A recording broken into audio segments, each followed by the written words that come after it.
নমস্কার, আমি পঙ্কজ বিশ্বাস এবং আপনারা দেখছেন পলিটিক্যাল ডেইলি।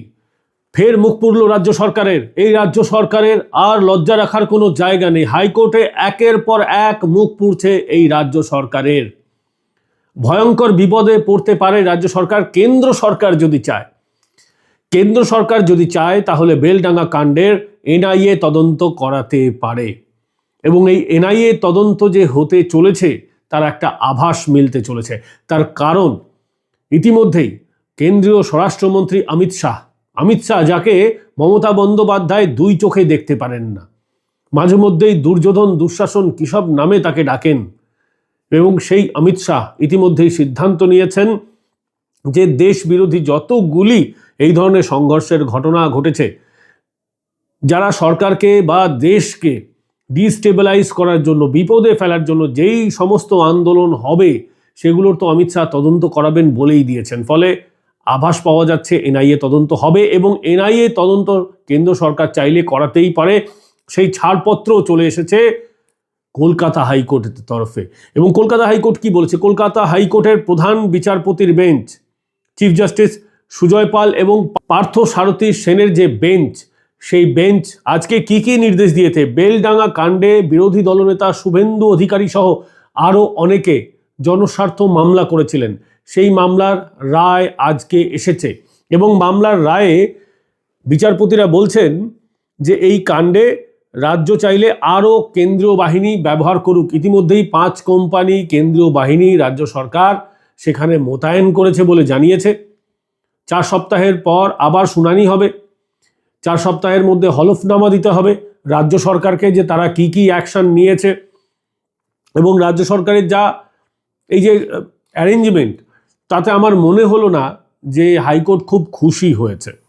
না হলে এনআইএ তদন্ত কেন্দ্র সরকার চাইলে করাতে পারে, এইটা তারা বলতো না। স্বাভাবিকভাবে বলা যেতেই পারে যে রাজ্য সরকারের মুখ পুড়েছে।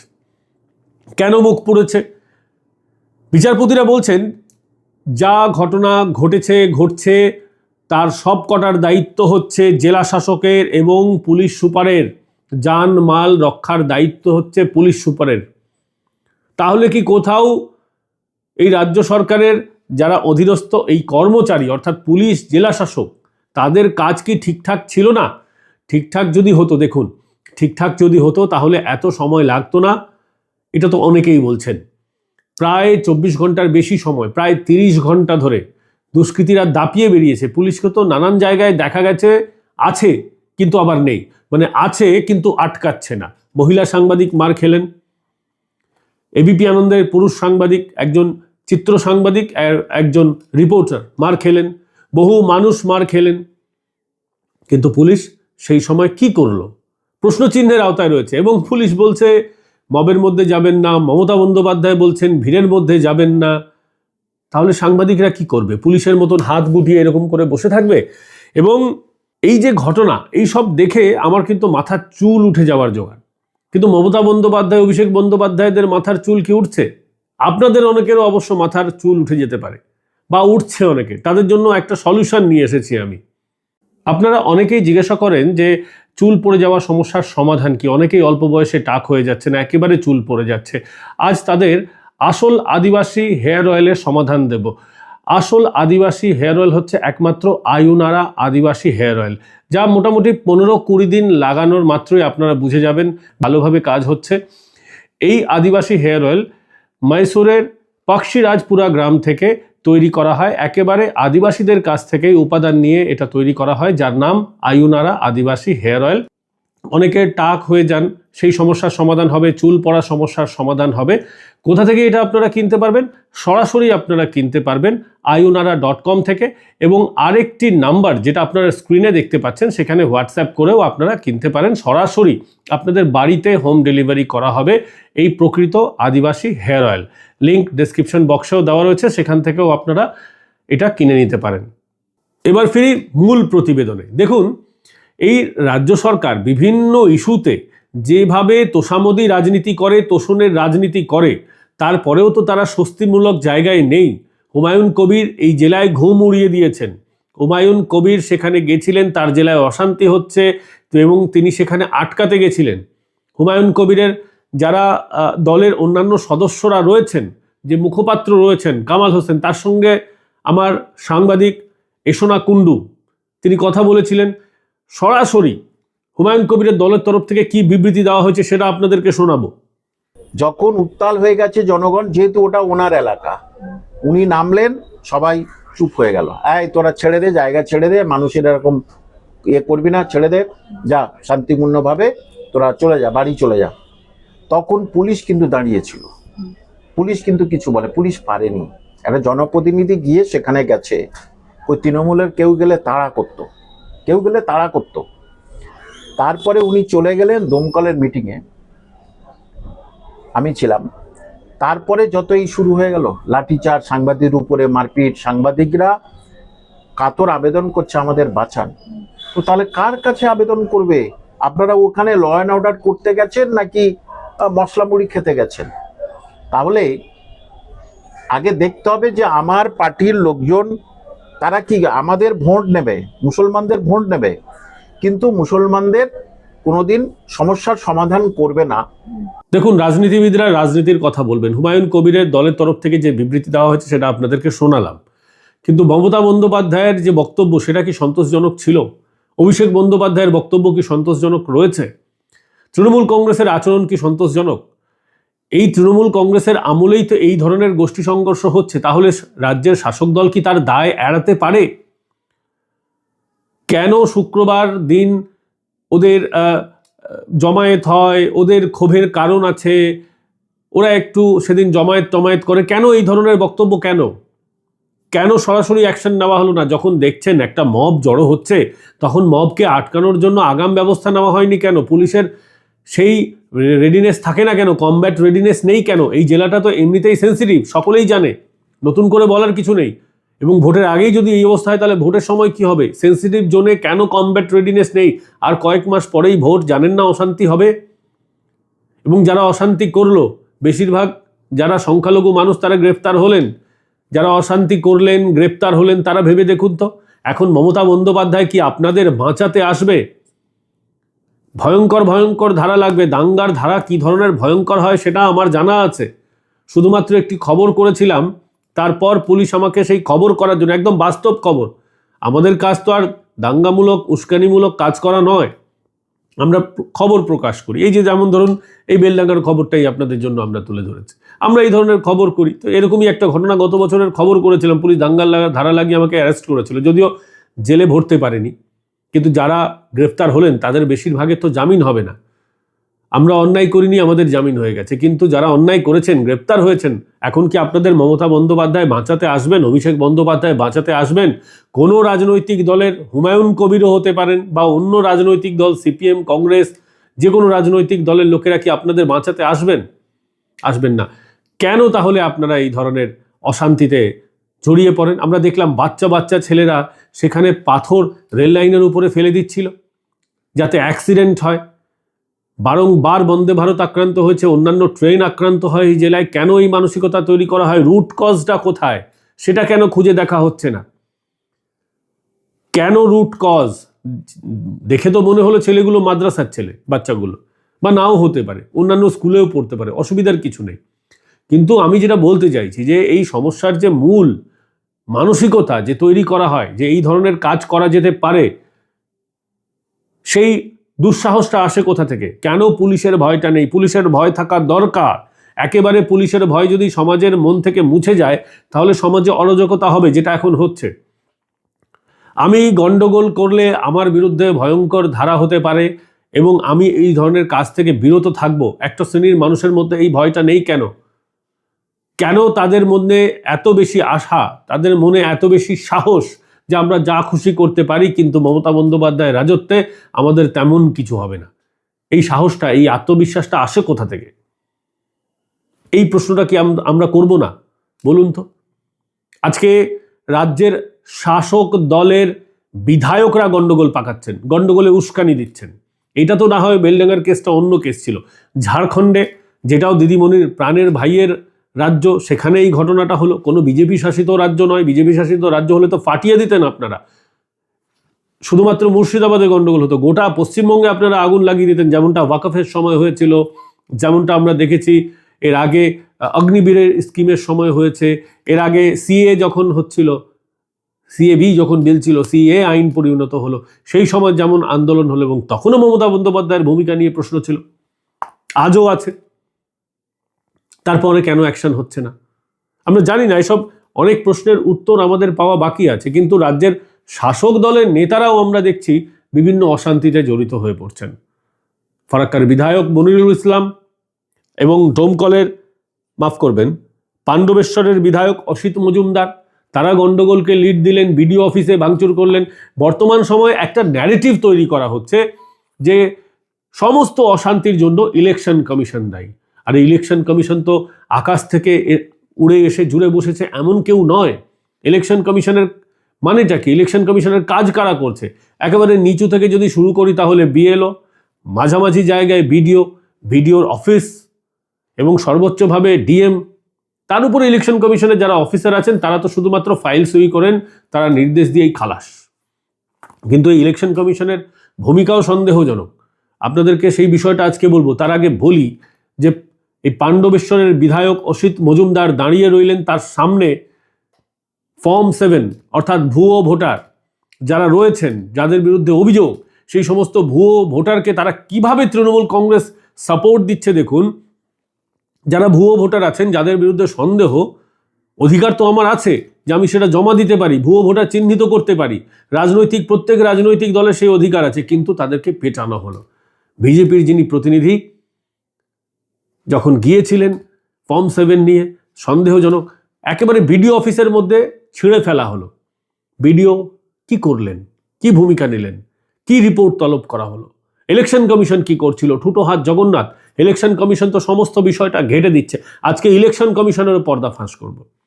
তার আগে বলে নি, এই যে আমাদের ফারাক্কার বিধায়ক আছেন যিনি মনিরুল ইসলাম সাহেব, এই মনিরুল ইসলাম সাহেব এখন বলছেন সারা বাংলায় আগুন জ্বলবে যদি একজনেরও নাম বাদ যায়।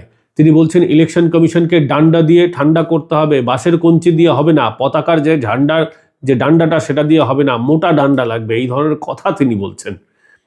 তার বিরুদ্ধে কি অ্যাকশন হয়েছে? কোথাও এফআইআর হয়েছে? এটাই যদি ভারতীয় জনতা পার্টির কেউ বলতো, বা সিপিএম এর বলতো, বা কংগ্রেসের বলতো, তাহলে তো রে করে তেড়ে আসতেন, গণতন্ত্র নিপাত যেন চলে যেত, এরকম একটা ব্যাপার। কিন্তু তৃণমূল বললে কি 7 খুন মাফ? এবং 5 দিন আগেই তিনি বিডিও অফিসে ভাঙচুর করেছেন, তার নেতৃত্বে ভাঙচুর হয়েছে। কি ব্যবস্থা হয়েছে? শাসক দল করলে এ রাজ্যে 7 খুন মাফ হয়ে যায় কেন? এবং ইলেকশন কমিশনও কোনো রিপোর্ট তলব করেনি কেন? বিডিওরা তো বর্তমানে তাদের হয়েই কাজ করছেন। আজকে আরেক জায়গায় বিডিও একটু সমস্যার মুখে পড়েছেন, সন্দেশখালীতে। সেখানেও আমরা দেখছি বিভিন্ন সংখ্যালঘু অঞ্চলে একটু বেশি করেই যেন সমস্যা হচ্ছে। সংখ্যালঘু অঞ্চলগুলোতে আমরা দেখতে পাচ্ছি মহিলারা রাস্তায় বসে পড়ছেন, পুরুষরা রাস্তায় বসে পড়ছেন। সংখ্যালঘু অঞ্চলে সমস্যা কি বেশি হচ্ছে? এটা কি ঠিক? হিন্দুদেরও তো ডাক পড়ছে, তারা এত বেশি অ্যাগ্রেসিভ হচ্ছেন কেন? আজকে সংখ্যালঘু অঞ্চলগুলোর মধ্যে অন্যতম, আজকে দেখছিলাম টিভিতে, সন্দেশখালী। সেখানে বিডিও রয়েছেন সায়ন্তন সেন, তার বক্তব্য আপনাদেরকে শোনাবো। বিডিও বাবু স্পষ্টভাবে বলছেন দুষ্কৃতীরা ঢুকে পড়েছে এবং গন্ডগোল পাকিয়েছে। কিন্তু বিডিও সাহেব কি কোনো লোকাল থানায় কি কোনো অভিযোগপত্র জমা দেবেন? তার কি সেই সাহস আছে? বিডিও কি জানেন না কারা গন্ডগোল পাকিয়েছে? কিন্তু তিনি কি করবেন? তিনিও তো চাকরি করছেন, তাকে ভোটের আগে এবং ভোটের পরে এই রাজ্যে তো চাকরি করতে হবে। স্বাভাবিকভাবেই তার অনেক বাধ্যবাধকতা আছে, কিন্তু তারপরেও তাকে এইটুকু জন্য আমরা স্যালুট জানাচ্ছি যে আপনি অন্তত বলেছেন দুষ্কৃতীরা ঢুকে পড়ে গন্ডগোল পাকিয়েছে। আমি কিছু জানি না, আমি কিছু দেখিনি, আর কি বলবো, এই ধরনের কোনো মন্তব্য করিনি, তার জন্য তাকে স্যালুট জানাচ্ছি, তাকে ধন্যবাদ জানাচ্ছি। বিডিও সাহেব কি বলেছেন 10 সেকেন্ড আপনাদেরকে একটু শুনিয়ে নিই, তারপর আবার আসছি এই পর্বে ইলেকশন কমিশনের বিষয়। মানুষ তো আমরা তো চিনি না সেভাবে মানুষকে, 95% বুথেরই এরা ছিল, তার মধ্যে কোনো দুষ্কৃতি থাকতে পারে, হিয়ারিং এর মধ্যে তারা মিশে এসেছে। দেখুন, ইলেকশন কমিশনের সব থেকে লেটেস্ট আপডেট হচ্ছে 12 জন স্পেশাল রোল অবজারভার এই রাজ্যে আসছেন। খুব ভালো কথা। আপনারা কি ঘন্টাটা করবেন? আপনাদের অফিসার, আপনাদের দোর্দণ্ড প্রতাপ অফিসার বিভিন্ন জায়গায় গেল, বিক্ষোভের মুখে পড়লো, তার গাড়ি ভাঙচুর করার চেষ্টা করা হলো, তার কাজে বাধা দেওয়া হলো, তিনিও একজন সরকারি কর্মচারী, সরকারি কর্মী, আধিকারিক বটে। ইলেকশন কমিশন কি ব্যবস্থা নিল? বিহারে ইলেকশন কমিশন তো অনেক বাহাদুরি দেখিয়েছিল, 50 জন গ্রেপ্তার হয়েছিল। এ রাজ্যে লবণঙ্কা কি হয়েছে? এ রাজ্যে শাসক দলের এবং কখনো মুখ্য সচিবের, কখনো প্রশাসনের অন্য কোনো স্তরের হাতে পায়ে ধরছে ইলেকশন কমিশন কেন? ছোটো হাত জগন্নাথ কেন? এখনই যদি ইলেকশন কমিশনের এই অবস্থা হয়, তাহলে এই ইলেকশন কমিশন কিভাবে ভোট করাবে? এই ইলেকশন কমিশনের আন্ডারে এখন বিডিওরা রয়েছেন, একের পর এক বিডিও অফিসে গন্ডগোল হচ্ছে, একের পর এক জায়গায় ফর্ম 7, গতকাল আমরা দেখলাম যে শেষ দিন যখন ছিল ফর্ম 7 জমা দেওয়ার, সেই সময় বিভিন্ন জায়গায় শাসক দলের প্রতিনিধিরা বিরোধী দলের প্রতিনিধিদের বাধা দিয়েছেন, মারধর করেছেন, এবং ইলেকশন কমিশন প্রোটেকশন দিতে পারেনি। তাহলে এই ইলেকশন কমিশন ফেয়ার ভোট করাবে, এই আস্থা আমরা কিভাবে রাখবো? ইলেকশন কমিশন চারিদিকে যে অশান্তি হচ্ছে তার জন্য কি অ্যাকশন নিয়েছে? কেন ঘেটে ঘ করে দিচ্ছে ইলেকশন কমিশন প্রথম দিন থেকে? অ্যাডমিট কার্ড নেব না, কাস্ট সার্টিফিকেটে আপত্তি ছিল, আমরা কাস্ট সার্টিফিকেটের আপত্তির জায়গাটা বুঝতে পারি, কারণ তৃণমূল আমলে এই কাস্ট সার্টিফিকেট কাকে কিভাবে দেওয়া হয়েছে সেটা নিয়ে প্রশ্ন আছে। আদালতেও মুখ পুড়েছে রাজ্যের। 2011 সালের পর থেকে যতগুলো ওবিসি কাস্ট সার্টিফিকেট আছে সেগুলো নেওয়া হবে না, সেটা ঠিক আছে, কারণ সেগুলো বৈধতা নেই, ঠিক আছে, আমরা মেনে নিলাম। কিন্তু অ্যাডমিট কার্ডের কি সমস্যা? অ্যাডমিট কার্ড তো যারা বাম আমলে জন্মেছেন তারা তো পরীক্ষা দেওয়ার সময় অ্যাডমিট কার্ডগুলো পেয়েছেন। তৃণমূল তার নতুন করে এই মুহূর্তে অ্যাডমিট কার্ড বানিয়ে দিতে পারবে না, বা হলেও তো তার ভ্যালিড কপি থাকবে না।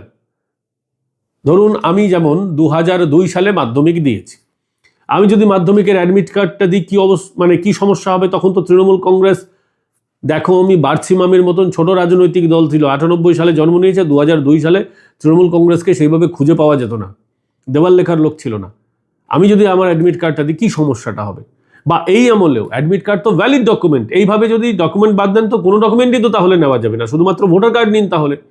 এবং সবচেয়ে বড় ব্যাপার, এই যে নামগুলো যাদের সন্দেহ তালিকায় আসছে, বিএলওরা যেমন বাড়ি বাড়ি গেছিলেন, বিএলওরাই যদি বাড়ি বাড়ি আবার আসতেন, কি সমস্যা ছিল? আজকে প্রত্যেকটা জিনিসের জন্য আমাদের লাইনে দাঁড়াতে হবে কেন? যদি কেউ প্রশ্ন করে, প্রশ্নটা তো একেবারে ইনভ্যালিড তা নয়, লাইনে দাঁড়াতে তো সমস্যা হয়। এবং এই ম্যানেজমেন্টটা ইলেকশন কমিশন আরও সুস্থভাবে করতে পারতো। আজকে ইলেকশন কমিশনের প্রশ্ন একটাই কারণে করছি, তার কারণ হচ্ছে এই যে বিডিওরা যারা আছেন তাদের বেশিরভাগই তো শাসক দলের সঙ্গে অ্যালাইন্ড আছেন, শাসক দলের সঙ্গে তাদের কাজ করতে হয়। এবার শাসক দলের কোনো নির্দেশ আছে কি না, এই ইলেকশন কমিশনের মধ্যে অনেক যারা আধিকারিক রয়েছেন তাদের শাসক দলের উপরে চাপ রয়েছে, শাসক দলের চাপ তারা অনুভব করছেন কিনা, এই প্রশ্নটাও তো উঠছে। আজকে লাইনে দাঁড় করাচ্ছেন বিডিওরা, আর কেস খাচ্ছে ইলেকশন কমিশন, কেস খাচ্ছে বিজেপি, যার কোনো রোলই নেই। বিজেপির তো ইলেকশন কমিশনের সঙ্গে কোনো যোগসাজশ নেই। এবং ইলেকশন কমিশনের আন্ডারে যে বিডিওরা যা সমস্ত কাণ্ড হচ্ছে, যা সমস্ত ঘটনা হচ্ছে, ভাঙচুর যেভাবে হচ্ছে, সবচেয়ে বেশি তো এফেক্টেড হবে ভারতীয় জনতা পার্টি। এখনই তো কনফিডেন্স তাদের লো হয়ে যাওয়ার কথা। তা সেই কারণটা হচ্ছে যে যেভাবে তাদের এখনই মারধর করা হচ্ছে, রাজ্যে তো পরিবেশটাই নেই ইলেকশন করানোর মতন, বোঝাই যাচ্ছে রাজ্যে তো অরাজকতা আছে। বিভিন্ন আদালত বিভিন্ন সময় বলে দিয়েছে, মুর্শিদাবাদের ঘটনা, বেলডাঙ্গার ঘটনাও তার প্রমাণ হয়ে যাচ্ছে। এবং ভাঙচুরের সময় তৃণমূলের ভূমিকাটা আমরা তো দেখতেই পাচ্ছি। এবং বিধায়করা যেখানে ইনভলভ হচ্ছেন, যেখানে দলের নেতারা ইনভলভ হচ্ছেন, বিভিন্ন নেতাদের উস্কানি আছে। ইলেকশন কমিশনের অফিসারদের ঘেরাও করার বিষয়ে তাদের যেখানে উস্কানি রয়েছে, যাদের প্রত্যক্ষ ভূমিকা রয়েছে তৃণমূল কংগ্রেসের প্রতিনিধিদের, শাসক দলের প্রতিনিধিদের। এবং এখন থেকেই তারা হুমকি দিচ্ছেন ভোটের সময় কি করবেন। ভোটের সময় তো আমরা দেখতে পাই যে নেতাদের বিভিন্ন রকমের বক্তব্যের সময় সেন্সর করা হয়। মমতা বন্দ্যোপাধ্যায়কে অতীতে সেন্সর করা হয়েছে, বিরোধী দলনেতা শুভেন্দু অধিকারীকে করা হয়েছে, এখন কেন সেন্সর করা হচ্ছে না? ইলেকশন কমিশন যবে থেকে মডেল কোড অফ কন্ডাক্ট জারি করবে, তারপর কি হবে? তারপর ইলেকশন কমিশনের কি সেই ক্ষমতা আছে আটকানোর? যখন আপনারা দেখছেন যে এত গন্ডগোল হচ্ছে, তাহলে আপনারা কেন্দ্রীয় বাহিনী মোতায়েন করেননি কেন এতদিনে? কেন্দ্রীয় বাহিনীর কি অভাব পড়িয়াছে? কেন্দ্রীয় বাহিনী কি বারাকে বসে থাকার জন্য? রিজার্ভ পুলিশরা কোথায়? কেন্দ্র সরকারের তো বিভিন্ন রিজার্ভ পুলিশ আছে, প্রয়োজনে সেনা নামান, আধা সেনা নামান। কিন্তু এই ধরনের অশান্তি আপনারা কি জানতেন না এ রাজ্যে অশান্তি হয়? প্রথম দিন থেকে প্রশ্ন করছি। যেখানে আপনারা জানতেন যে বিডিওর ওপর চাপ থাকে, শাসক দলের এই নেতারা বিডিওদের চাপ দেন বিভিন্ন সময়ে, ডিএম এর ওপরে চাপ থাকে, সরাসরি মুখ্যমন্ত্রী মমতা বন্দ্যোপাধ্যায় যে অ্যাগ্রেসিভ রাজনীতি করেন এ রাজ্যে, সেখানে আপনারা কি জানতেন না এই রাজ্যে আপনারা বাধার মুখে পড়বেন? প্রথম দিন থেকে বাধার মুখে পড়ছেন। একটা কথা আপনাদের সরকার শোনে না, শুনতে চায় না, সরাসরি বিরোধিতা করে। লজ্জা করে না ইলেকশন কমিশনকে যখন বিজেপির দালাল বলে? এই ভাষা যখন প্রয়োগ করা হয় ইলেকশন কমিশনের জন্য তৃণমূল কংগ্রেসের সর্বোচ্চ নেতা নেত্রীদের তরফে, তখন আপনাদের মাথা হেঁট হয় না? একটুও আপনাদের বুকে ব্যথা বেদনা হয় না? আপনাদের চামড়াটা কি গন্ডারের চামড়া? প্রশ্ন করতে ইচ্ছা করছে। বিভিন্ন জায়গায় যে গন্ডগোল হচ্ছে সেখানে পুলিশের ভূমিকাটা কি? পুলিশের উপর তো চাপ আছে আমরা জানি। এবং আপনাদেরকে আরেকটা বিষয় জানিয়ে রাখি যে পুলিশ, এ রাজ্যের পুলিশ নিজের উপরেও ভরসা করছে না। মমতা বন্দ্যোপাধ্যায়কে জেতানোর জন্য আগামীকাল অর্থাৎ 21শে জানুয়ারি একটি গোপন বৈঠক ডাকা হয়েছে। সেখানে হোমগার্ডদের ডাকা হয়েছে, মানে পুলিশকেও ভরসা করছে না। হোমগার্ডরা সেই বৈঠক নেওয়া হবে, হোমগার্ডদের নিয়ে পুলিশ বৈঠক করবে এবং মূল উদ্দেশ্যে কি, মমতা বন্দ্যোপাধ্যায়কে জেতাতে হবে ভবানীপুরে, এবং গোপন মিটিং করা হচ্ছে। ভাবতে পারেন, পুলিশ নিজের উপরে বিশ্বাস করে না, নিজের বাহিনীর উপরে বিশ্বাস করে না। পুলিশ এখন হোমগার্ডদের নিয়ে মমতা বন্দ্যোপাধ্যায়কে জেতাবে। এই হচ্ছে পুলিশের অবস্থা। পুলিশের একটা অংশ শাসক দলকে জেতাতে চায়। সরাসরি নন্দীগ্রামের মঞ্চ থেকে বেশ কয়েকজন পুলিশ এই ঘোষণা করেছেন 2026-এ মমতা বন্দ্যোপাধ্যায়কে জেতাতে হবে। এবং ইলেকশন কমিশনের কানে কি এইসব বিষয়গুলো যায় না? বিরোধী দলনেতা তো এই অডিও ক্লিপ, ভিডিও ক্লিপ, বিভিন্ন বিষয়গুলো পাঠিয়েছেন। আপনারা কি অ্যাকশন নিয়েছেন? এই পুলিশকে দিয়ে এই ব্যবস্থার মধ্যে ইলেকশন কমিশন কি ভোট করাতে পারবে, ভোট জেতাতে পারবে? জিতবে তো। এই অবস্থা যদি থাকে তাহলে তো ভোট করানোর কোনো মানেই থাকে না। এই ব্যবস্থা, এই অবস্থার মধ্যে কোনো দিন ফেয়ার ভোট হতে পারে না। ইলেকশন কমিশন তাহলে চাইছেটা কি? এই প্রশ্নটা দিয়েই আজকে প্রতিবেদনটা শেষ করব। ভালো লাগলে লাইক, শেয়ার এন্ড কমেন্ট করতে ভুলবেন না। অবশ্যই চ্যানেল সাবস্ক্রাইব করুন, বেল আইকন প্রেস করুন এবং জয়েন বাটন ক্লিক করে আমাদের সদস্য হন। তাতে আপনারা ভিডিও আগেও দেখতে পারবেন এবং আমাদের এই লড়াইয়ে আপনারা অংশীদার হন। ভালো থাকবেন, সুস্থ থাকবেন। আগামীকাল আবার দেখা হচ্ছে।